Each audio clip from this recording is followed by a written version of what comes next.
que lo que busca esta ley, sin lugar a dudas, son votos. Eso está claro, ¿no? Al final, los partidos políticos no buscan, desde mi punto de vista, el beneficio del ciudadano, buscan su propio beneficio.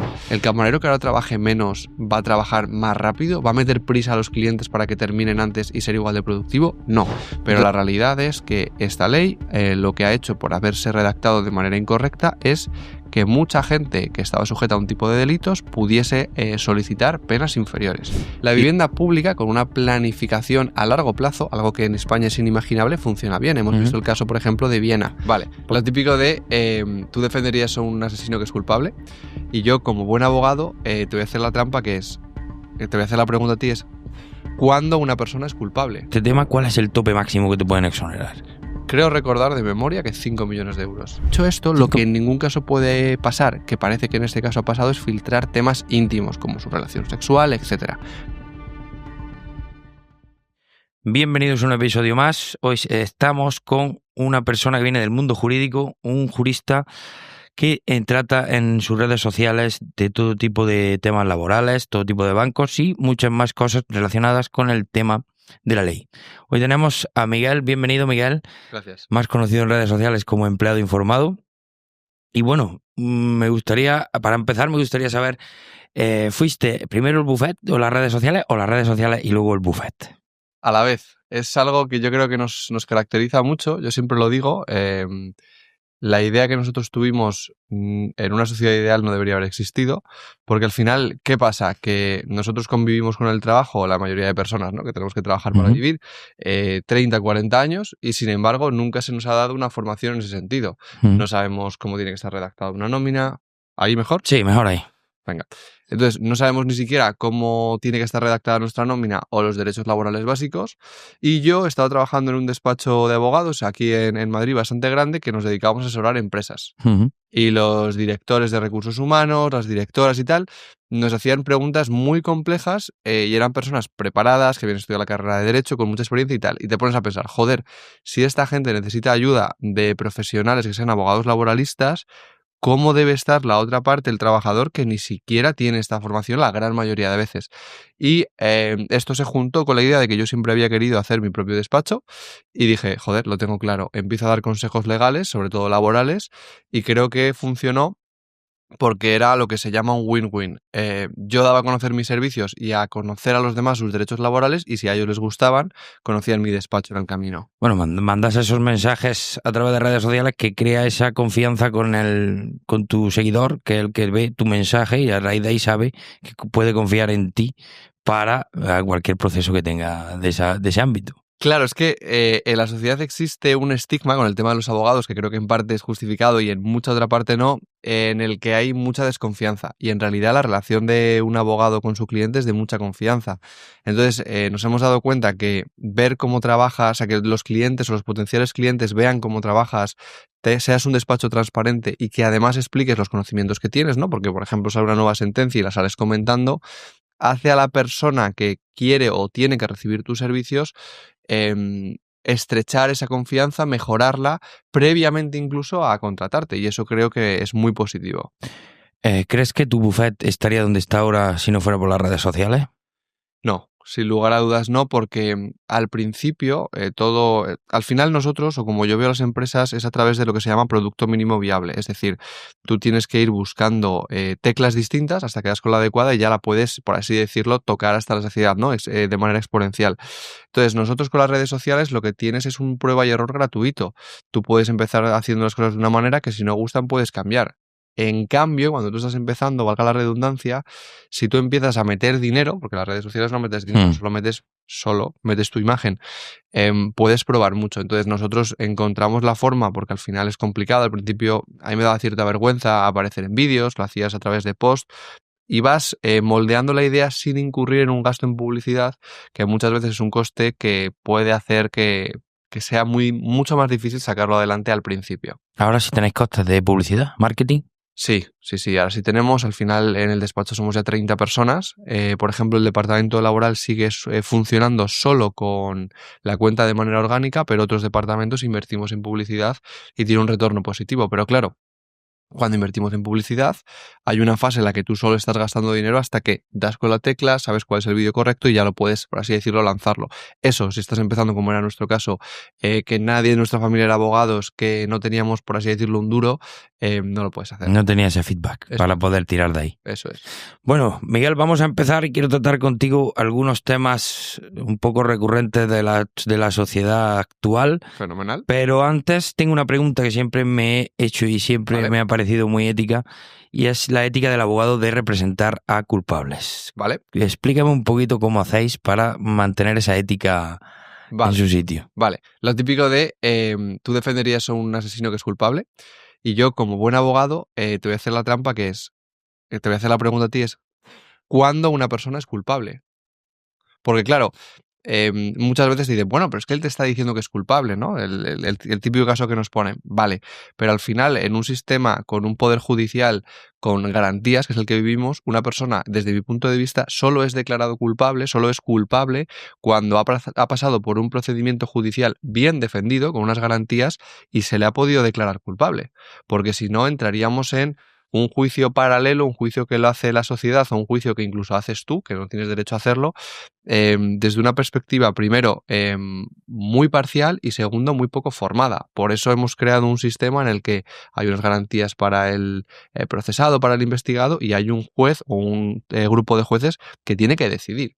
Entonces, para mí, gracias al abogado que defiende a una persona acusada de un delito muy grave, es que esa persona puede ser declarada culpable y evidentemente va a haber casos en los que una persona culpable se libre y se libre con la ayuda de su abogado.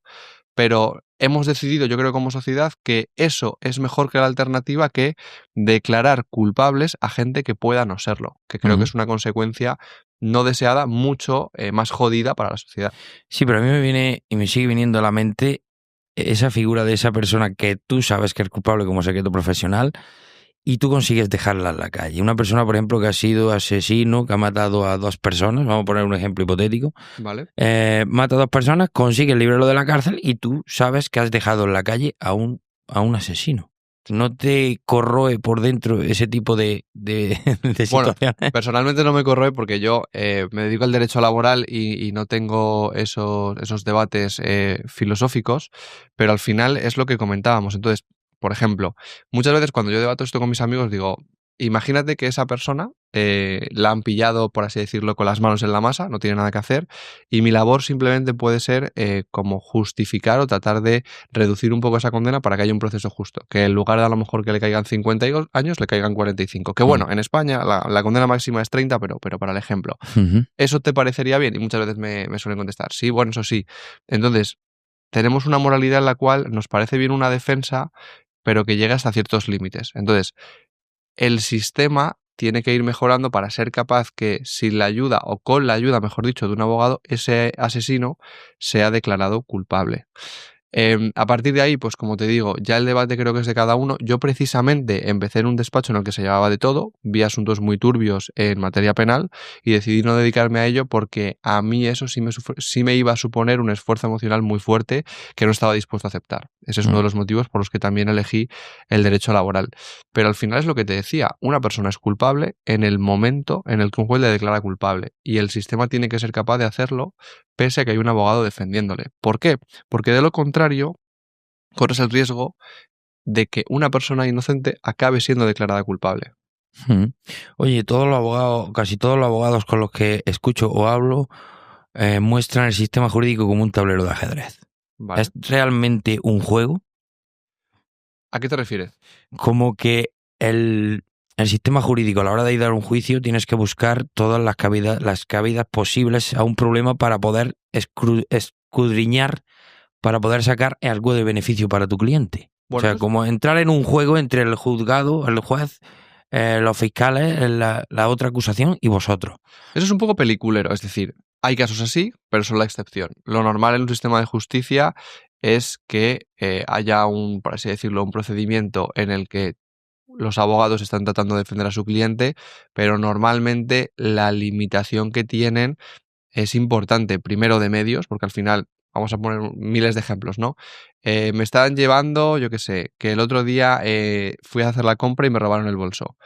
y tu abogado está cobrando 200 euros. Pues tu abogado no va a hacer un Perry Mason y va a estar viendo las cámaras de seguridad a la 1 de la noche con el segurata de... No, entonces, al final, esto que al fin los abogados le damos mucho la vuelta a las cosas o que puede haber una... Sirve, pero sirve para los casos más importantes, más relevantes, donde hay más en juego y sobre todo pues hay más presupuesto. Donde un pequeño detalle puede cambiar todo el giro del juicio o del proceso judicial, ¿no? Sí, sí. Bueno, vamos a entrar a hablar de varios temas polémicos y uno de ellos, uno de ellos y menos conocido, creo que todavía no todo el mundo conoce esta ley, que es la ley de la segunda oportunidad. Explícanos un poco a raíz de qué nace esta ley y cómo es aplicable. Vale, esta ley, a mí me encanta la polémica, no porque me guste la polémica. Vale, a mí me encanta la polémica, pero no porque me guste la polémica en sí, sino porque creo que se podría o se debería debatir de todo. Entonces, la ley de segunda oportunidad básicamente lo que hace es, oye, aquellas personas que están en una situación de insolvencia y de buena fe, de insolvencia adquirida a través de la buena fe, podrán quitarse sus deudas una única vez para volver a una situación, vamos a decir, financieramente estable y normal. En resumidas cuentas, ¿quién suele aplicarlo? Aquellas personas que han sido consumidores de muchos préstamos y se han visto en una situación de insolvencia, o aquellos autónomos que han tenido que avalar personalmente para montar su negocio y les ha salido mal.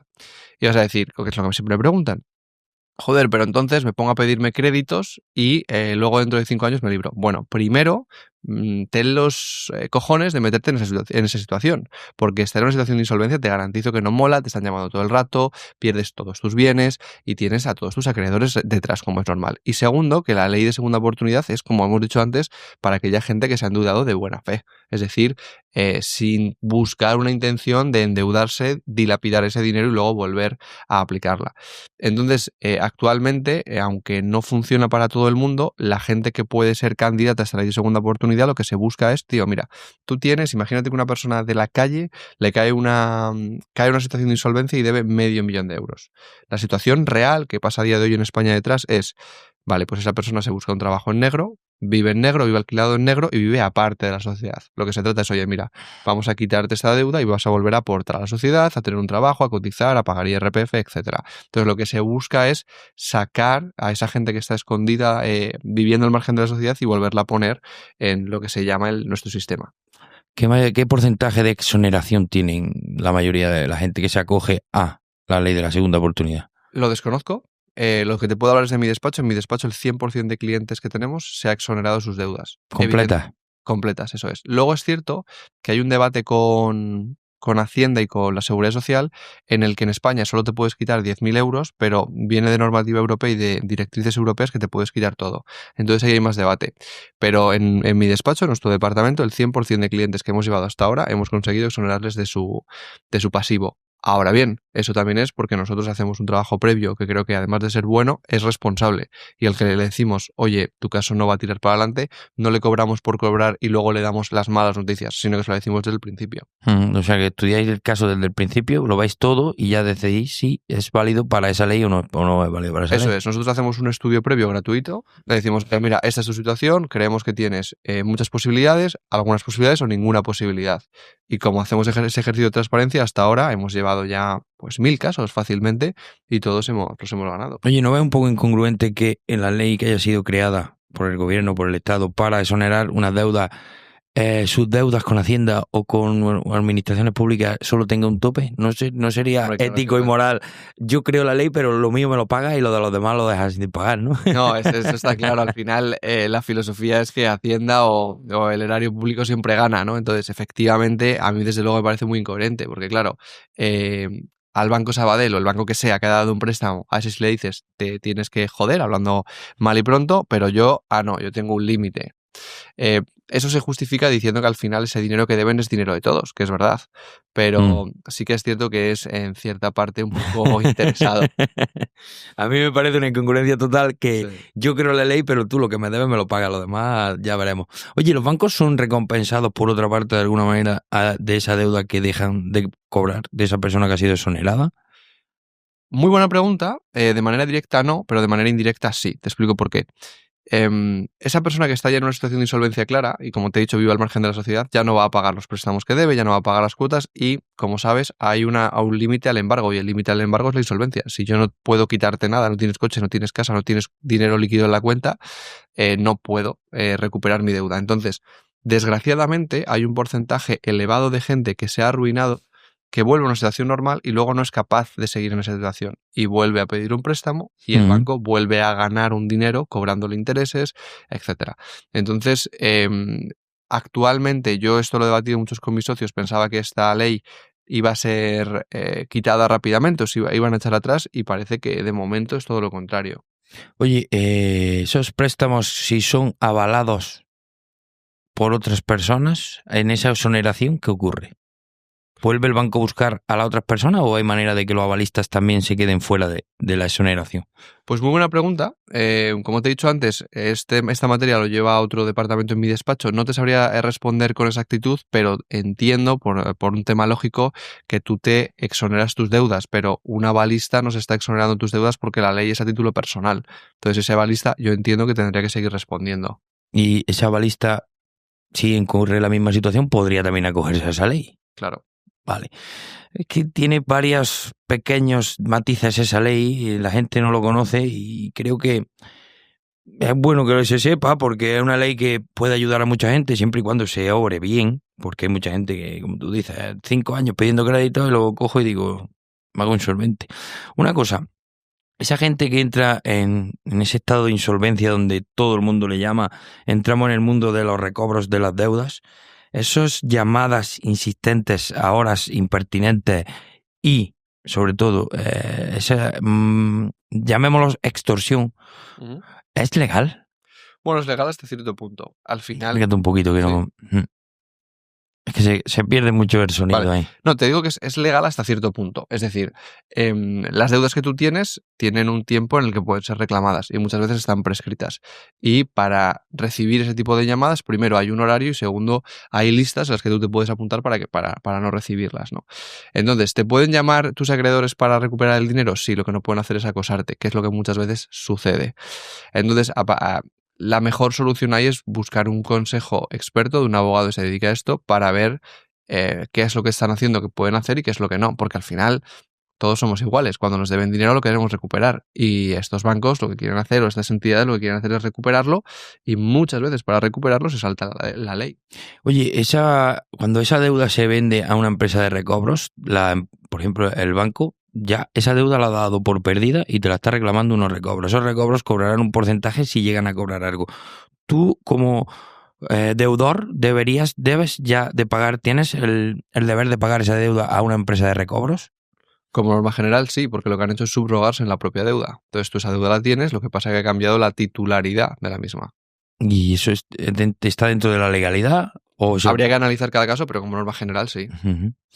Bueno, interesante. Ahora, ese tema creo que no lo había conocido tanta gente, porque aunque lleva desde 2015 vigente, creo que no es muy conocida, porque yo todavía a mucha gente se la comento, se la explico y no la conocía. No, de momento es bastante desconocida. Y es cierto que cada vez se da más a conocer, pero yo creo que falta por llegar el boom del conocimiento, ¿no?, de esta ley. Oye, ya como última pregunta sobre este tema, ¿cuál es el tope máximo que te pueden exonerar? Creo recordar de memoria que 5 millones de euros. 5 millones de 5 euros. millones de euros, sí. Pero eso sería para personas físicas. Para empresas, personas físicas. No.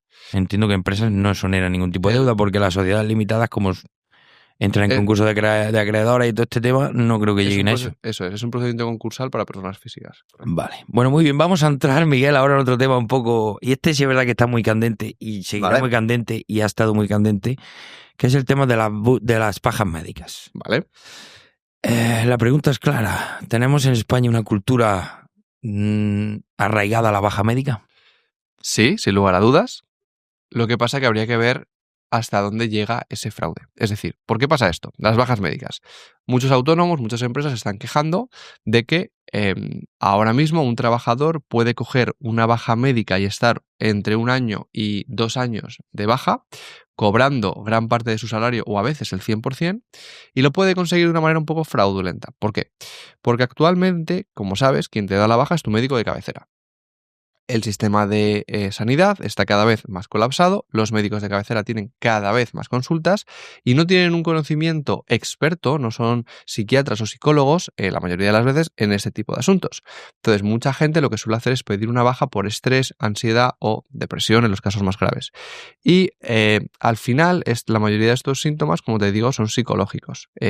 Y luego ellos no pueden revisar que si esta persona te está diciendo que no come bien o que no duerme bien, sea así. No pueden revisar que esta persona a la que tú le estás mandando una medicación se la esté verdaderamente tomando, por mucho que la compre en la farmacia. Entonces, esto ha hecho que en los últimos años el número de bajas en España haya aumentado mucho. Y en un porcentaje de los casos yo estoy seguro que se debe a un fraude, a una exageración de esta situación.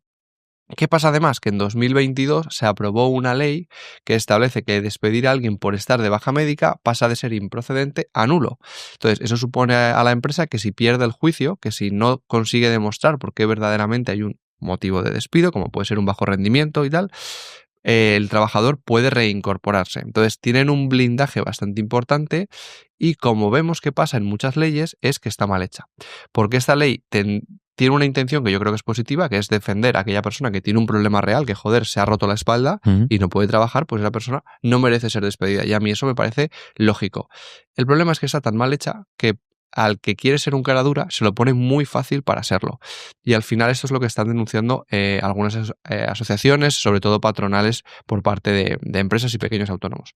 Por otro lado, también diré que es cierto que en España tenemos una cultura en la cual existe bastante acoso laboral, existe bastante realización de horas extra y no se salvaguardan correctamente los derechos laborales, y también es cierto que hay muchos trabajadores que están sometidos a una presión muy importante y que eso también hace que aumenten las bajas médicas. Con el nuevo boom de la salud mental, ¿crees que hayan encontrado otro cerco por donde meter las bajas de las bajas médicas? Sí, sin lugar a dudas. Porque la baja física tiene poco recorrido. La baja por una lesión física, realmente, si no es una cosa grave, el médico puede detectar si estás curado o no estás curado. No te creas que es tan sencillo, porque evidentemente hay cosas que son más claras y menos claras, pero hay muchos padecimientos, por ejemplo la lumbalgia o dolores de espalda, en los cuales tú puedes tener un problema y el dolor de cada paciente es relativo. Entonces puedes tener a alguien destrozado, que pasa, trabajando y dando el callo a pesar de tener mucho dolor, y puedes tener a gente que te refiere mucho dolor pero que realmente no lo tiene y le está echando cara. Pero efectivamente, con el boom del tema de la salud mental, los médicos de cabecera, por dos factores, la cantidad de trabajo que tienen y la falta de especialización, tienen mucho más fácil conceder una baja médica para curarse en salud. Oye, yo este caso no lo tengo claro, pues te doy la baja médica y el problema no es mío. Que, oye, no te la doy y mando a alguien a trabajar cuando tiene un problema muy, muy gordo encima, ¿no? Entonces eso es lo que pasa, que el que quiere echarle cara, le puede echar cara y tiene un sistema que le permite que le eche cara de manera relativamente fácil. Luego tenemos la parte contrapuesta a la seguridad social, es la mutua, que es totalmente al contrario. Por muy malo que esté, está siempre buscando echarte a trabajar. Efectivamente. El problema al final, yo siempre lo digo, la mutua es la que te tiene que cubrir determinadas contingencias, y que tú estés de baja le cuesta dinero. Que les interesa darte de alta. Y yo he visto que se producen verdaderos atropellos por parte de muchas mutuas, diciendo generalmente que el trabajador está perfectamente para trabajar, presionando al médico de cabecera, presionando al trabajador para que se dé de alta, y en muchas ocasiones, no reconociendo accidentes claramente laborales como laborales. ¿Para qué? Para evitar la contingencia, para evitar pagar dinero. Yo lo he vivido, y sí es verdad que con algunas lesiones físicas me han querido derivar a la seguridad social, incluso siendo precedente de una lesión anterior a un trabajo, a una lesión en el trabajo, ¿vale? Y tuvimos ahí varios problemas que al final conseguimos solucionar. Pero a lo que yo vengo sobre las bajas médicas, esas lagunas legales, ¿dónde las pueden encontrar para poder alargar esas mutuas? Yo, por ejemplo, tuve un accidente de tráfico en el trabajo donde tuve un E15 cervical. Yo fui honrado y estuve 5 días porque me obligó el médico, ¿vale? Pero a mí me dijo el médico, oye, te ha tocado el cuponazo de la 11. Pues que ahora estás de baja 1 año y medio, lo vas a poder. Se sinceró conmigo totalmente, y digo, hay que ver la impunidad de que hasta el mismo médico me dice, te ha tocado el cuponazo. Esa es una realidad, es lo que te decía antes, que también hay padecimientos físicos, por ejemplo, el latigazo cervical es muy buen ejemplo en el que tú puedes decir que te duele mucho, que no puedes moverte, qué tal, y estar de baja y alargarla, pues esto, hasta prácticamente los 2 años. Entonces, al final, yo creo que muchos de los problemas que tenemos en España es que las leyes se hacen rápido y corriendo y no se dedica verdadero tiempo a tratar de evitar que surjan todo este tipo de fraudes. Lo veremos ahora en algunas leyes que seguro que comentamos, o en algunas situaciones que seguro comentamos, pero este es el problema y se podría hacer unos exámenes más exhaustivos a los trabajadores que estén de baja para ver si realmente están y sobre todo también para ayudar al que esté de baja, porque claro, mucha gente dice, no, es que tengo un problema de espalda, vale, cita con traumatología dentro de 5 meses. 5 meses que estás de baja, Claro. para que tengas cita con traumatología, ¿no? Entonces, esto, que luego creo que lo podemos comentar, también deriva de, oye, tenemos un gasto del Estado monstruoso en prestaciones, en pensiones, y cada vez el gasto en sanidad y en educación es más reducido y los recursos son mucho menores. Y esta es una de las consecuencias. Oye, una última cosa, como hemos estado hablando de la gente que está de baja, vamos a hablar del empresario también. ¿Qué manera tiene de protegerse ante este tipo de fraude como baja laboral? Lo único que yo he podido ver o vislumbrar por ahí es contratar a un detective, demostrar que esa persona de verdad está en fraude y... Claro, el problema es que el empresario no tiene ninguna vía que no le suponga, para empezar, un coste económico importante el demostrar que esa persona no está de baja médica o está fingiendo, mejor dicho, una baja médica. Entonces, claro, aquí yo siempre, porque nosotros llevamos trabajadores, pero también empresas, yo siempre planteo la misma pregunta: ¿qué antigüedad tiene ese trabajador? Porque si es una persona que lleva 20 años en la empresa, y si tú le despides, la indemnización puede ser muy elevada, salvo que demuestres que es un fraude, te puede interesar, ¿no? Porque dices, bueno, pues a este jeta me lo quiero quitar de encima porque además tengo sospechas muy fundadas. Sin embargo, si es una persona que lleva 1 mes y medio, ¿qué haces? Tienes por delante una baja que puede ser de 2 meses o puede ser de 2 años y un presupuesto de un detective privado que a lo mejor es de 2.000 euros. ¿Qué haces? Entonces, el problema es que incluso con detective privado muchas veces es difícil demostrar. Porque hay casos muy claros en el que un trabajador está de baja médica y está trabajando en otro sitio en negro, o te dice que tiene la rodilla mal y está haciendo esquí o haciendo surf, pero un trabajador que te dice que tiene estrés y ansiedad o que le dice eso al médico, vamos a imaginar que no es así, pero que se va fuera, hace ejercicio, sale con sus amigos, se toma una cerveza, porque tomar mucho alcohol puede estar contraindicado, pero hace una vida más o menos normal sin exceder ninguno de los límites legales, no te ha servido para nada ese detective. Claro, no puede demostrar que esa persona realmente está mal porque cómo puede decir, no, es que a mí me viene bien salir de hacer deporte. Y es que además es así, o sea, la persona que realmente tiene estrés y ansiedad necesita salir, necesita socializar y necesita hacer deporte. ¿Crees que cambiará la cultura que tenemos sobre la baja en España? ¿O somos así de aprovechados? Bueno, la cultura de los países yo sí que creo que cambia, no sé si lo veremos nosotros. Lo que desde luego habría que hacer es cambiar la ley y tratar de tener un sistema que evite o prevenga lo máximo posible ese tipo de situaciones. Bueno, vamos a seguir ya que estamos con el mundo laboral. Vamos a hablar un poco de la implantación de la jornada de 37 horas y media. Vale. Está ya aprobada, nos están engañando. ¿Qué es lo que están haciendo con nosotros ahora mismo? Bueno, a ver, este tema es muy interesante. Yo parto de una concepción en la que todos los partidos políticos, estén en el poder o no, lo que buscan es conseguir el poder y permanecer, ¿no? Entonces, con este tema, igual que con muchos otros, lo que está pasando es que, como es un beneficio para muchos trabajadores, o por lo menos mucha parte de la sociedad lo entiende así, el gobierno cada cierto tiempo lanza novedades con el objetivo de que esta medida esté en el imaginario público para que, bueno, pues se tenga una opinión favorable sobre ellos. Entonces, yo, por ejemplo, últimamente he criticado mucho que la mayoría de periódicos está informando de que ya está aprobada, ya vamos a tenerlo, ¿no? Y esto lleva pasando desde 2024. ¿Y qué pasa?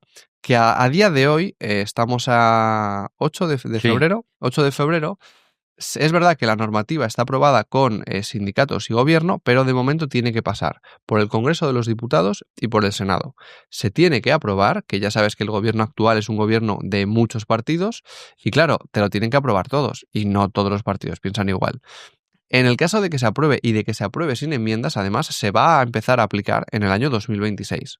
Entonces, de momento, prudencia, es verdad que es un proyecto que está cada vez saliendo más adelante, Pero lo que a mí me jode es que muchas veces, sobre todo por parte de los periódicos que les gusta dar bombo a las noticias, no necesariamente porque quieran dar bombo al gobierno, sino porque saben que esa noticia va a ser viral y quieren visualizaciones, te lo venden de otra vez ya está aprobada. Joder, yo he visto durante los últimos 2 años 15 noticias de ya está aprobada y aún no está aprobada, ¿no? Entonces eso es un poco lo que yo critico, que cada vez vamos más al clickbait y vamos más a tratar de que la gente vea nuestro contenido o clique en nuestra noticia. De momento está la situación como te he comentado. En el hipotético caso de que eso salga a la luz y se apruebe, ¿cuál sería la viabilidad de esa implantación? Vale, es muy buena pregunta. Y para hacer esta normativa correctamente hay 2 aspectos clave a superar. Primero, ¿qué va a pasar con las horas extra? Es decir, en España hay gente que te dice, coño, 37 horas y media no, yo primero quiero hacer las 40, que no las hago, que yo hago muchas más. Entonces, para empezar, el gobierno, si quiere implantar correctamente esta medida, tendrá que asegurarse de que efectivamente se hagan. Es decir, porque ponerlo encima del papel está muy bien, pero tiene que cumplirse. Entonces, tiene que hacer un trabajo muy interesante o muy, por así decirlo, arduo para garantizar que se hagan. Eso es lo primero. Y luego lo segundo es que esto va a suponer, sin lugar a dudas, un sobrecoste o una subida de precios en muchos sectores. Te pongo 2 ejemplos. Primero, una fábrica que trabaja a turnos rotativos, 8 horas, 8 horas, 8 horas. Eso ya no va a poder ser, porque ahora lo hemos bajado media hora, ¿no? Entonces tendrán que contratar a más personal y se tendrán que organizar de otra forma. Hombre, si ahora tienes 888, estás cubriendo el día en 3 turnos, de esta manera se te quedaría corto un pequeño tramo de horario que Entonces, no podrías... Efectivamente. Habrá que contratarse. O sea, si se trabaja menos horas, pero yo quiero seguir teniendo la misma cantidad de trabajo, habrá que contratar a alguien. Eso supone un coste y la empresa, ¿quién se lo repercutirá? A ti y a mí. Es decir, estos micrófonos, la empresa que los fabrica, pues te subirá el precio. Eso es así. Y luego, otro ejemplo que se ve muy claro es en hostelería. El restaurante, la terraza, abre un número de horas. Vamos a poner un ejemplo de 12 de la mañana a 12 de la noche. Vale. Y tiene para eso un número X de camareros. Si van a trabajar menos horas, cobrando lo mismo, porque eso es lo que establece la ley, para atender el mismo tiempo en la terraza, el bar tendrá que contratar a otra persona.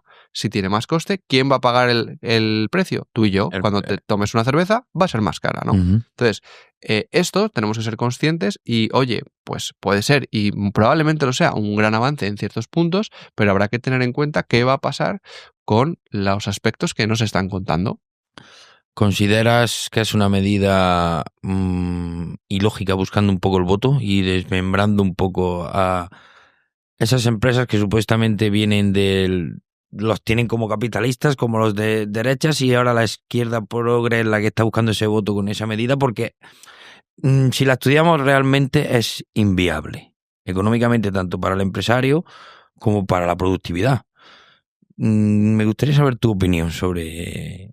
Vale, hay 2 cosas. Por un lado, es evidente que lo que busca esta ley, sin lugar a dudas, son votos. Eso está claro, ¿no? Al final, los partidos políticos no buscan, desde mi punto de vista, el beneficio del ciudadano, buscan su propio beneficio.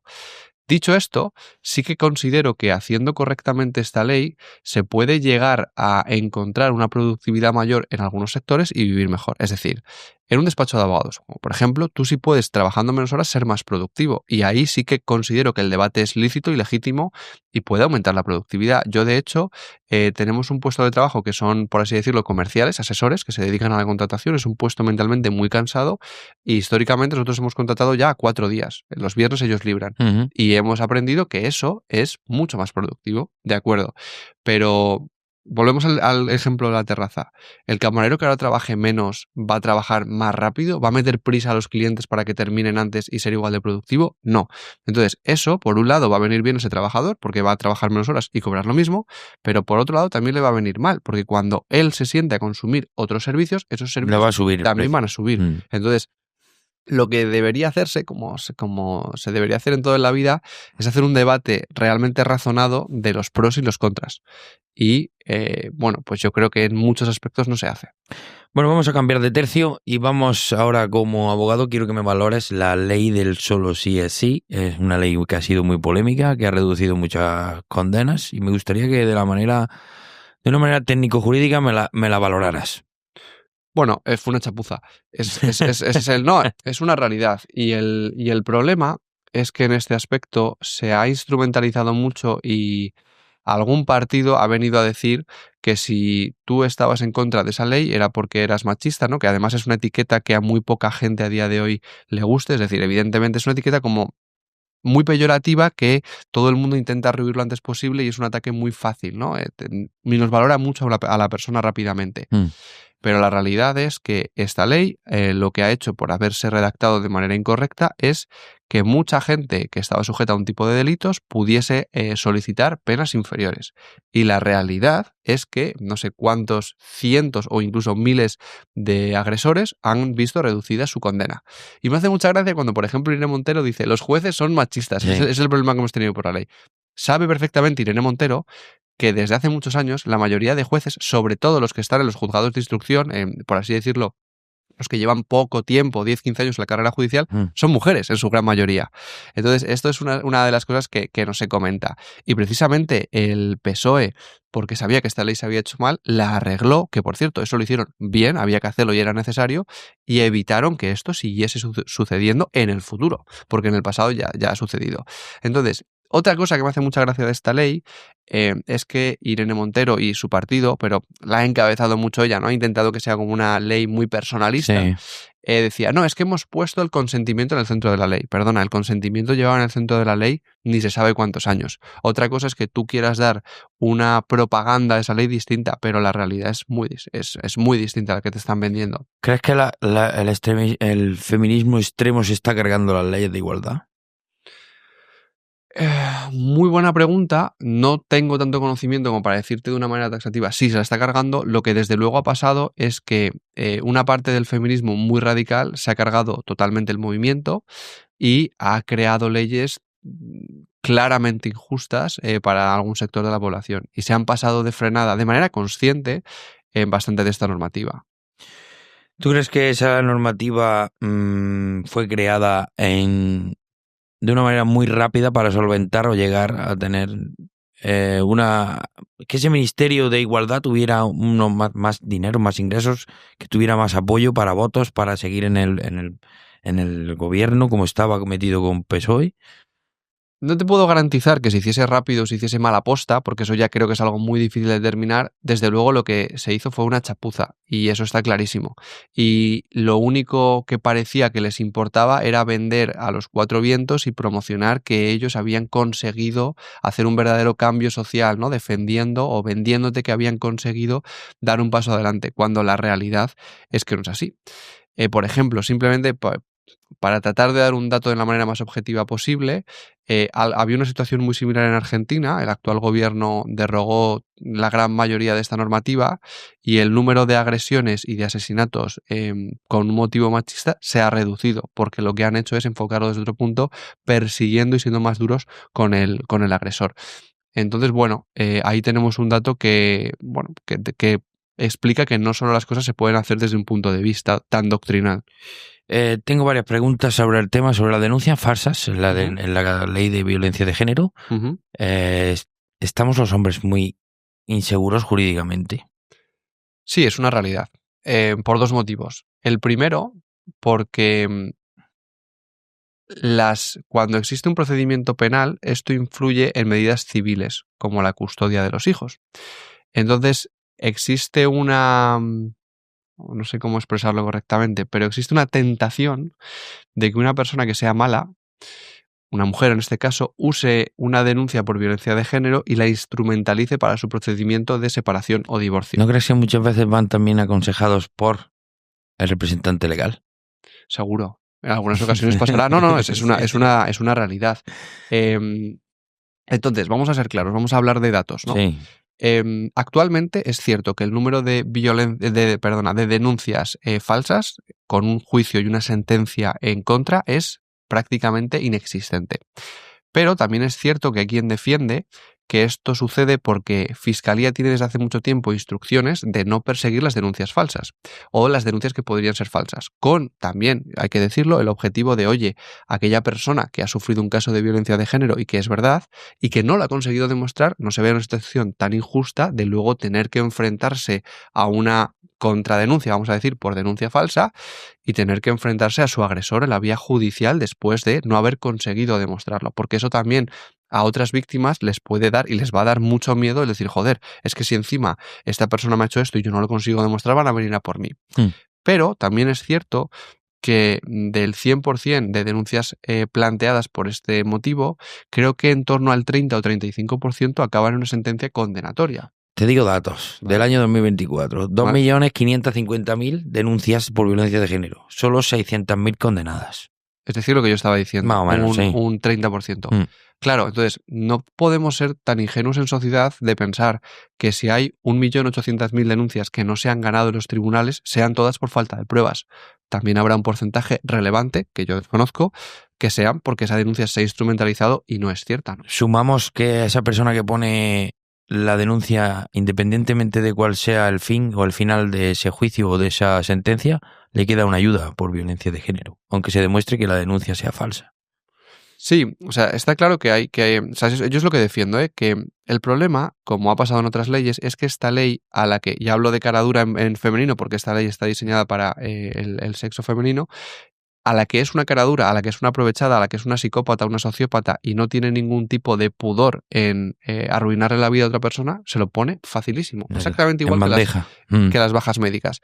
Entonces, lo que no puede ser es que, como parte del feminismo, defienda que las mujeres todas son seres de luz que nunca van a hacer algo malo. Tío, hay mujeres buenas y mujeres malas, como todo en la vida. Como hombre bueno y hombre malo, entonces, está claro. El problema, de nuevo, es que la ley pone en bandeja a alguien a arruinar la vida de una manera muy fácil.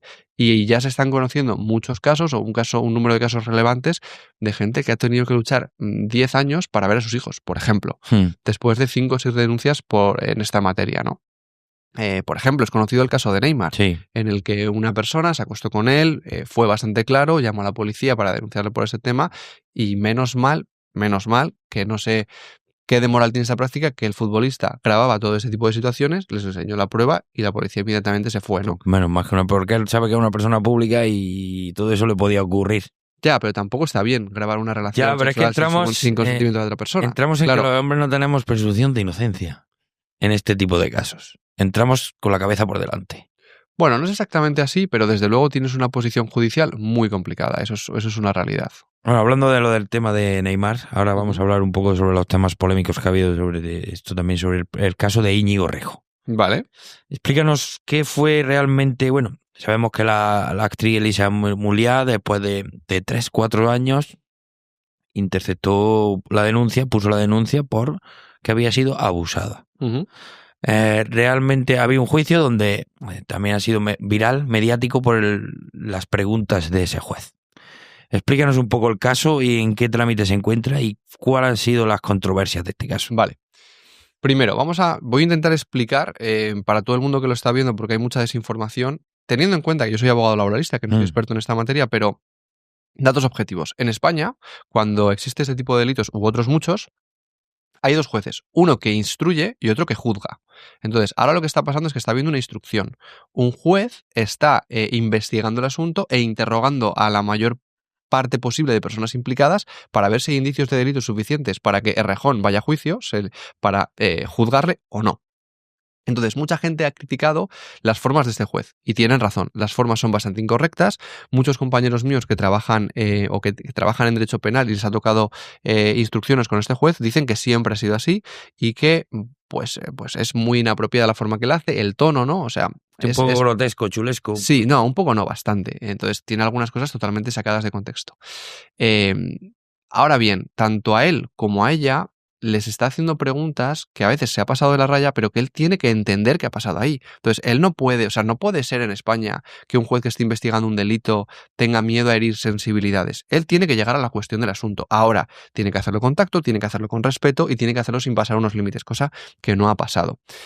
Entonces, ¿por qué se ha hecho este caso tan mediático? Porque Íñigo Rejón venía defendiendo durante muchos años que una denuncia en esta materia era una denuncia que nunca era falsa y que era siempre cierta. ¿Qué pasa? Que ahora se ha visto la tesitura de tener que defender su inocencia y ha cambiado evidentemente totalmente su punto de vista. Entonces, claro, por esto está siendo tan mediático. Ya entrar a valorar qué ha pasado. Yo sí que es cierto que, primero, lo que se ha filtrado no se debería haber filtrado. Las imágenes del juez, ¿no? Eso es. Tanto el juez como el juicio no se deberían haber filtrado. A partir de ahí, pues, él tiene 2 opciones. Una, que vayan para adelante, que vayan a un juicio, o 2, decir que no hay indicio suficiente de delito. Lo fácil para él, si el caso no siguiese para adelante, es decir, si él no ve indicios suficientes, sería decir, bueno, que siga para adelante y ya si este señor es inocente, que lo diga mi compañero, yo me quito del foco mediático. También, evidentemente, al revés. Si hay indicios suficientes y él considera que no los hay, pues le va a caer un foco mediático muy importante.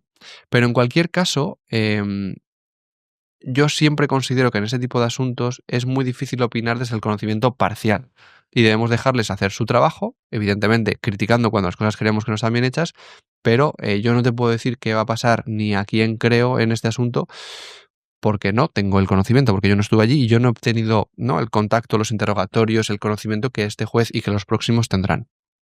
Bueno, es justo ese, desde el punto jurídico, ¿es justo ese juicio si es tan mediático? ¿Crees que hay infiltraciones sociales en ese proceso? ¿O es muy complicado de llevar ese proceso viendo que son dos personas muy mediáticas a las que puede haber algo de inclinación social de fuera? Bueno, es lo que pasa muchas veces. En los juicios mediáticos se hacen juicios paralelos en los cuales, por ejemplo, me gusta mucho el caso para comentar ese tema, de Johnny Depp y de Amber Heard. La realidad es que Johnny Depp ganó de manera prácticamente total el caso, pero Amber Heard también tuvo una victoria parcial porque Johnny Depp salió condenado en algunas cosas. ¿Qué pasa? Que creo que Johnny Depp socialmente tuvo una victoria aplastante. En el juicio paralelo creo que sin lugar a dudas lo ganó él, ¿no? Entonces, muchas veces lo que se intenta por las partes es ganar el juicio paralelo, que es el que realmente les importa, ¿no? A partir de ahí, pues oye, yo considero que todo el mundo tenemos derecho a la intimidad, a un procedimiento judicial justo y a que al final quien decida sea un juez con un grupo de jueces con todo el conocimiento y pleno sobre el caso. Ya que estábamos hablando del tema de político con el mensaje de Íñigo Errejón, ¿crees que Íñigo Errejón ha sido víctima de su propio mensaje? Sí, claro. Sobre todo Íñigo Errejón, desde el punto de vista político, en mi opinión, está muerto. Él ha estado defendiendo una serie de principios con los que él evidentemente no concordaba, porque si él hubiese concordado con los mismos, ahora Íñigo Errejón se habría metido en la cárcel. Es decir, si Íñigo Errejón cree que todas las denuncias automáticamente son ciertas por esta materia, él estaría en la cárcel. Él debería, ¿no? O sea, quiero decir, este es tu pensamiento. Sí, totalmente. Si tú como Íñigo Errejón defiendes que no hay denuncias falsas, ¿por qué no te metes en la cárcel? Porque realmente estás defendiendo una cosa que sabes que no es así con el objetivo de ganar votos. Montesquieu, separación de poderes. ¿Crees que existe, pero realmente se está perdiendo la separación de poderes? No, no es que se esté perdiendo, es que si en asuntos políticos creo que es inexistente. Te pongo ejemplos. Sí. Otra cosa es que en España pensemos que cuando, por ejemplo, a mí me lo dicen, llevas un juicio de un despido y el trabajador cree que la empresa tiene comprada al juez. Yo eso considero que no pasa y si pasa será en casos tan residuales que tenderán a cero, ¿no? Pero en materia política, a la hora de juzgar a los políticos, el fiscal general del Estado lo nombra el presidente del gobierno. Por lo que tanto, Fiscalía, que es la que persigue los delitos, ya está a su servicio. El Tribunal Constitucional lo nombra el Gobierno, el Congreso y el Consejo General del Poder Judicial. El Supremo igual. ¿Y quién nombra el Consejo General del Poder Judicial también? El Congreso y el Gobierno. Entonces no existe ningún tipo de separación de poderes. Desde mi punto de vista, en esas materias no, porque al final todos los partidos políticos presentan ahí a personas totalmente afines. Es una puerta abierta al cohecho, a la corrupción, al todo tipo de delitos políticos, sabiendo que tienes apoyándote a un gremio de los juzgados, de los jueces de este país. Yo, desde luego, a ver cómo lo digo sin incurrir, ¿no?, en algo que fuese reprochable desde el punto de vista deontológico o incluso penal, pero es evidente que si el gobierno nombra a todos estos magistrados, no solo el gobierno, ¿no?, los políticos en general, ¿qué independencia va a haber o qué independencia se puede presumir? Te pongo ejemplos. Mira, la Ley de Igualdad de Rodríguez Zapatero, que fue una ley que se aprobó en el Constitucional por 7 votos contra 5, hay magistrados que públicamente siempre han defendido que recibieron muchísimas presiones para aprobarla. Y con esto, como con muchas otras sentencias, habrá pasado. Entonces, ¿hasta qué punto de vista existe independencia judicial si para los temas políticos están totalmente controlados? Bueno, pues por ejemplo, ahora mi pregunta es, ¿realmente funciona la justicia española si los grandes casos de corrupción de este país lo han levantado periodistas? No, está claro que no. Eso es lo que te decía. Al final, Los políticos también, normalmente, tienen muertos del otro escondidos. Es decir, imagínate que tú estás en un partido de derechas y yo estoy en uno de izquierdas y llevamos toda una trayectoria política de 30 años. Tú sabes cuáles son mis puntos débiles y yo sé cuáles son los tuyos. Entonces también debe existir una especie de protección en la que cuando tú estás en el poder no te pasas de la raya con mis casos judiciales y cuando yo no estoy te hago el mismo favor, ¿no? Entonces, Fiscalía, ¿quién nombra al fiscal general? El gobierno. ¿De quién depende Fiscalía? Del gobierno.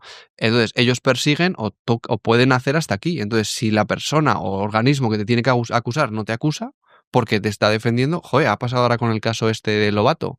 Ese fue porque se filtró un mensaje, fue a un notario y registró pero todo se levantó todo a raíz de un periodista que se llama Javier Chicote, no sé si lo conoces, igual que el caso de Begoña Gómez y igual que el caso de Coldo, de Ábalos. Todos esos casos se levantaron a través del periodista Javier Chicote.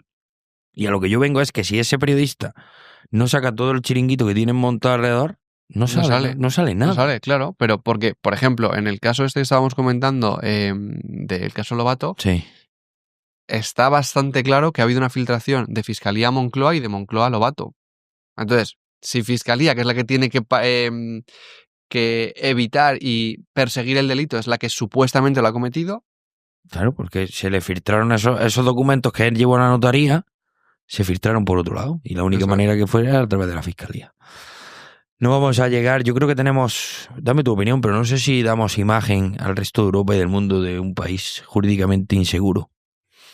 En España existe muy poca seguridad jurídica.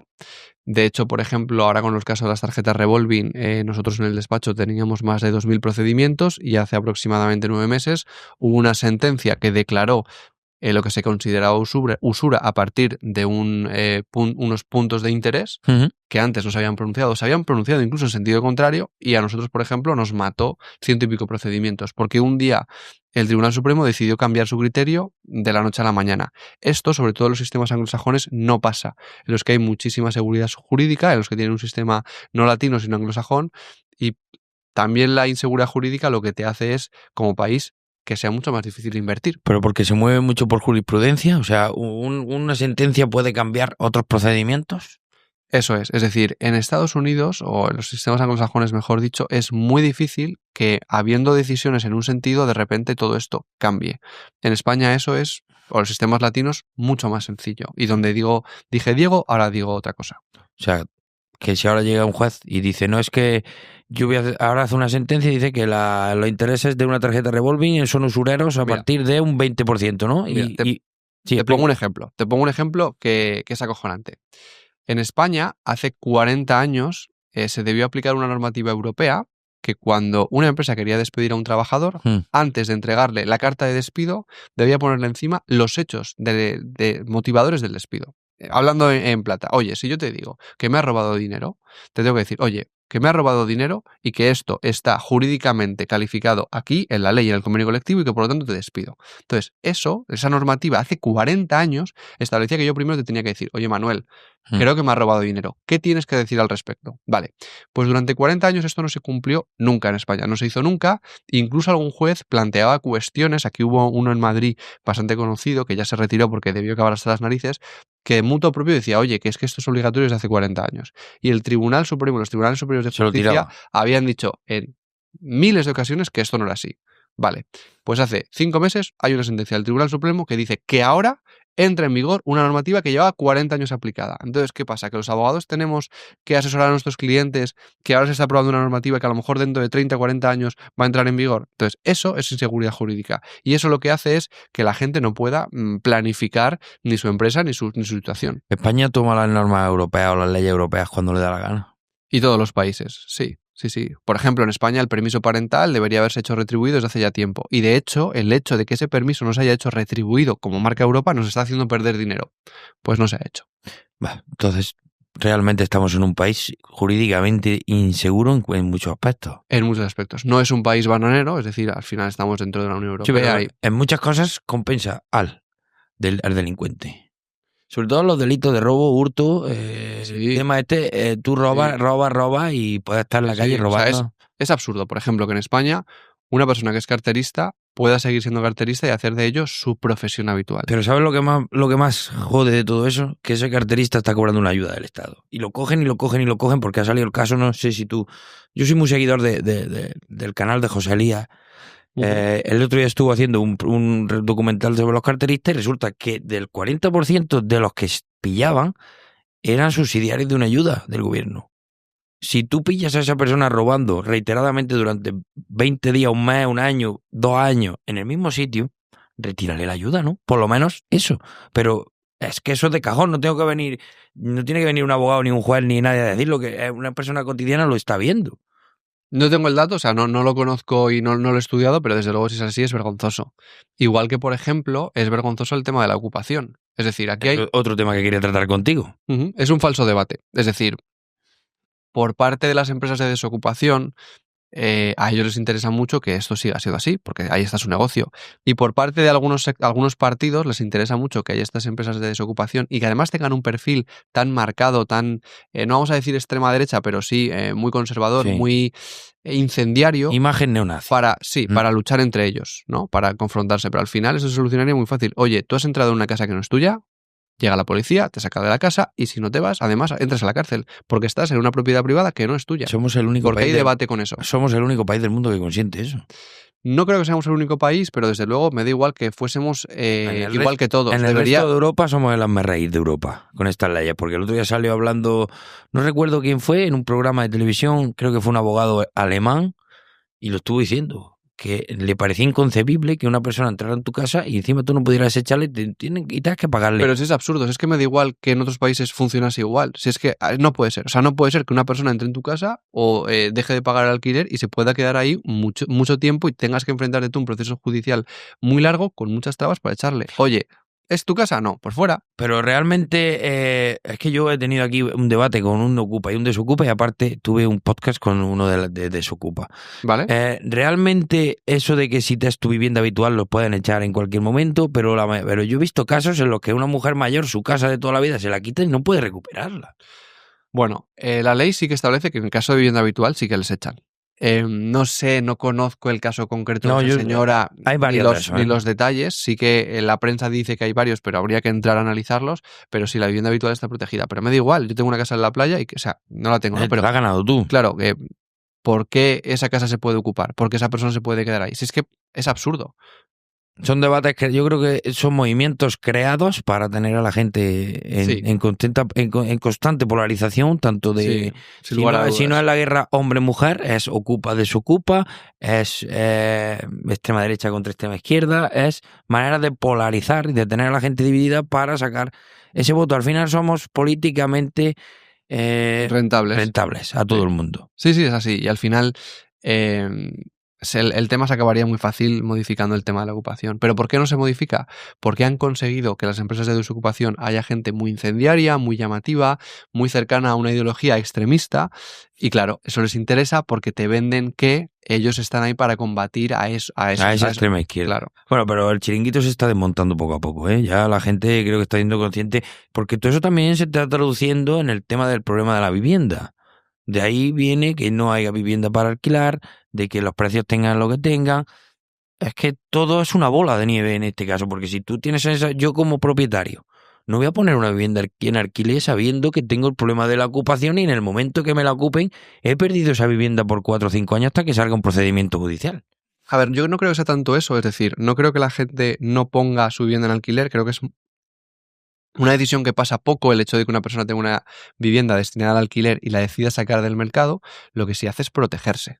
Entonces, vamos a poner un ejemplo. La ley esta que nos han vendido, y a mí me da mucha pena porque hay un grupo de la población muy importante al que creo que le están tomando el pelo, que se hizo hace 1 año o 2 años una ley que decía que ahora no. Por ejemplo, para tú entrar a firmar un contrato de alquiler, el pago a la inmobiliaria, el pago de mes de renta a la inmobiliaria por sus servicios lo iba a pagar el comprador.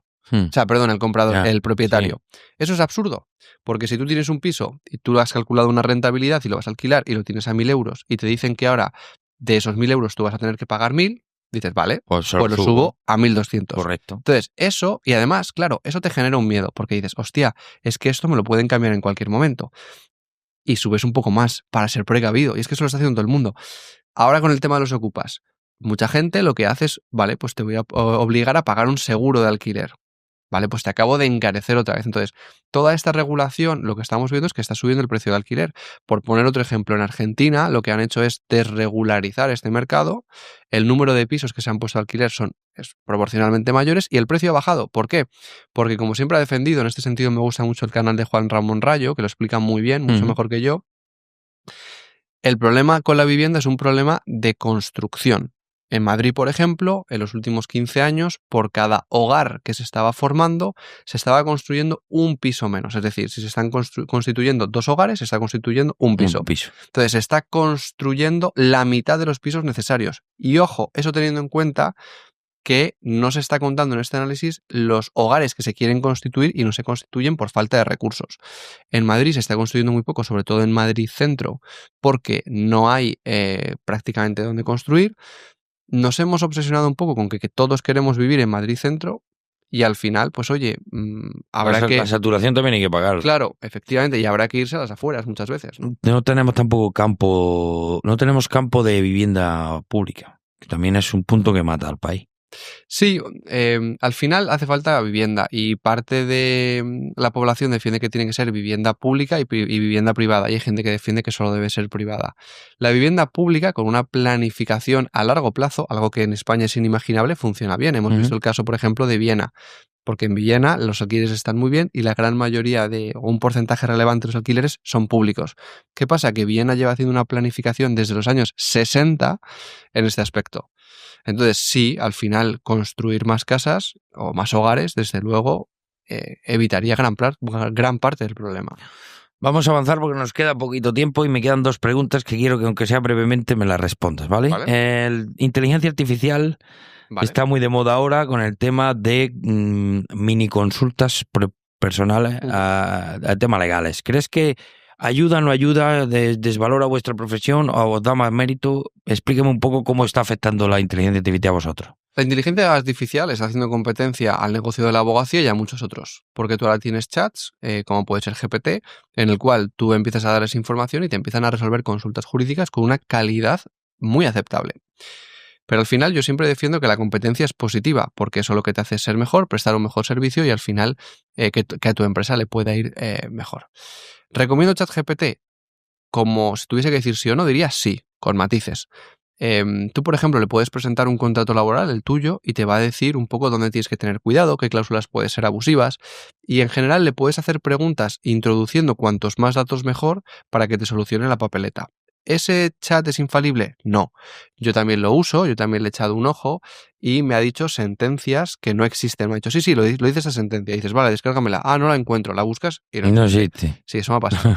o que te digan normativa anterior o que no entiendan muy bien la relación de normativas y te diga que tu convenio no lo permite, pero la ley sí, y que como tu convenio no lo permite, no tienes derecho, cuando es al revés. Si la ley lo permite, tu convenio no puede estar por debajo. Entonces, hay que tener cuidado, pero muchas veces, o sea, desde luego, usar esos chats antes de no tener abogado, positivo. Ahora, dependiendo de cómo de importante sea para ti tu situación, contrata un abogado. Vale, yo lo uso bastante. Lo uso mucho porque me facilita mucho trabajo y me ayuda mucho en muchas cosas. Como tú dices, hay que revisar el trabajo que hace porque no todo es real y cierto, pero funciona. Y por último, ya que nos queda brevemente, el caso de Iker Casillas, esa filtración de mensajes, ¿es legal filtrar esos mensajes así de esa manera? Vale, no es legal, pero vamos a entenderlo bien. Tú no puedes filtrar mensajes con otra persona como norma general. Tú no puedes coger los mensajes que tú has tenido conmigo, filtrarlos. Ahora es cierto que, y eso a mí me parece injusto, que para las personas mediáticas en España esa garantía no la tienen igual que la tenemos tú y yo. Se puede entender que la relación, por ejemplo, que tenga Iker Casillas tiene un interés mediático y los periodistas sí que pueden hablar de eso. Que los periodistas puedan hablar de la vida privada de un futbolista a mí no me gusta, porque al final él también tiene derecho a su vida privada. Otra cosa es que fuese el presidente del gobierno o una figura pública a un nivel institucional, no a un nivel privado, porque Iker Casillas tiene su vida privada y es un portero que ha jugado para un club, ¿no? Pero dicho esto, lo que en ningún caso puede pasar, que parece que en este caso ha pasado, es filtrar temas íntimos como su relación sexual, etc. eso podría ser una intromisión ilegítima en su honor y en su intimidad y podría reclamarlo judicialmente. ¿Crees que llegará a ese proceso o no crees? Yo no lo creo. Yo creo que él ha anunciado medidas legales como una forma de parar los pies a la otra persona, pero al final que él inicie este procedimiento se puede percibir socialmente como David contra Goliat, ¿no? La persona tan importante con recursos económicos contra una persona más modesta y tal, y yo creo que eso le puede jugar mediáticamente una mala pasada. Por eso yo creo que en la mayoría de estos casos los famosos futbolistas, famosos privados, vamos a decir, lo dejan pasar. Ya para acabar, ¿crees que el hombre, respecto a este caso, crees que el hombre vamos a tener que ir a entrar a relaciones con una mujer de una manera más blindada? ¿Nos vamos a tener que blindar para entrar a una relación? Para que no ocurra todo tipo de casos de acusaciones falsas, filtraciones de conversaciones. Bueno, está pasando y se está haciendo muy mal en algunos casos. Por ejemplo, esto de que dice alguno que me parece una gilipollez. No, es que parece que tenemos que tener un contrato para una relación sexual. Es absurdo, porque tú puedes firmar el contrato, luego en esa relación sexual una de las dos personas puede decir, oye, hasta aquí no me está gustando y tienes que parar, por mucho que ponga en el contrato todo lo contrario, ¿no? Entonces eso también se ha mitificado un poco. Pero hemos visto el caso de Neymar. Neymar era un tío que hizo algo que no podía hacer, que entiendo que sería grabar no solo esa, sino muchas relaciones sexuales, por un miedo que tenía, que en su caso se hizo real, que recibió una denuncia falsa y tuvo ahí la prueba. Entonces, yo estoy seguro que hay gente que está siendo precavida, porque al final, como hemos dicho, la ley te pone en una situación complicada si la otra persona quiere ser mala. Si la otra persona es mala, te arruina la vida. Bueno, Miguel, muchas gracias por esta entrevista. Espero que hayas estado a gusto, que hayas disfrutado. Y espero que todo te siga yendo igual de bien que te va, que tu buffet siga creciendo y te seguiré por redes sociales. Y si alguna vez tenemos que volver a vernos, tienes la puerta abierta de mi podcast. Fenomenal, muchas gracias. Muy bien, Miguel. Oye, un placer. Gracias.